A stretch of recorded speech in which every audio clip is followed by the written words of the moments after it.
ନବୀନ ପଟ୍ଟନାୟକ ସେ ଏଠୁ କହିଲେ ବସନ୍ତୁ। ମୁଁ ସେଠୁ କହିଲି, ମୁଁ କହିଲି ମ୍ୟାଡାମ ରାଷ୍ଟ୍ରପତି ଆପଣ ପ୍ରୋଟୋକଲ ଦୃଷ୍ଟିରୁ ଠିଆ ହେବା ଦରକାର। କହିଲେ ମୁଁ ପୁରା ଭଉଣୀ ଘୋଳ ହେଇଗଲୁ ଆମେ ନବୀନ ବାବୁର ମୋର। କିନ୍ତୁ ଆପଣ ସମସ୍ତେ ଠିଆ ହେଇଥିଲେ ମୁଖ୍ୟମନ୍ତ୍ରୀ ବସିଥିଲେ ବୁଝିପାରିଲେ, ଏଟା ଦେଖାଗଲାନି ଭଲ।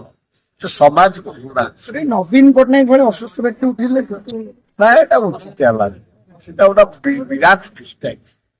ଏଭଳିଆ ମିଷ୍ଟେକ୍ ହବା ଉଚିତ ନୁହଁ। ଭାରତ ରାଷ୍ଟ୍ରପତି ସେ ଆସିବେ, ଆମେ ଗୋଟେ ଠିଆ ହବା, ଏଟା ଠିକ ହେଲାନି। କିନ୍ତୁ ଫଟୋରେ ଦେଖାଯାଉଛି କେବଳ ମୁଖ୍ୟମନ୍ତ୍ରୀ ମୋହନ ମାଝୀଙ୍କ କି ଆଉ ସମସ୍ତେ ଠିଆ ହୋଇଥିଲେ। ହଁ, ଦୁଃଖଦାୟକ।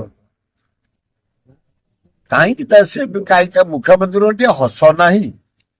ये समझ धर्मेन्द्र आइले समति कुंडेले मत कुंडेले शुण भाई नवीन कुंडेले समस्त गोटे धर्मेन्द्र शिक्षा कथा निहाती खबर मोहन माझी केमिति डिलिंग्स करा से जे आउ थाई मंत्री वर्धन सिंह आइले मत कुंडेले अर्बन मिनिस्टर आइले कुंडेले हायर एजुकेशन मंत्री आसिले कुंडेले अन्य मंत्री आसी कुंडौता किंतु धर्मेन्द्र भी आसी भाई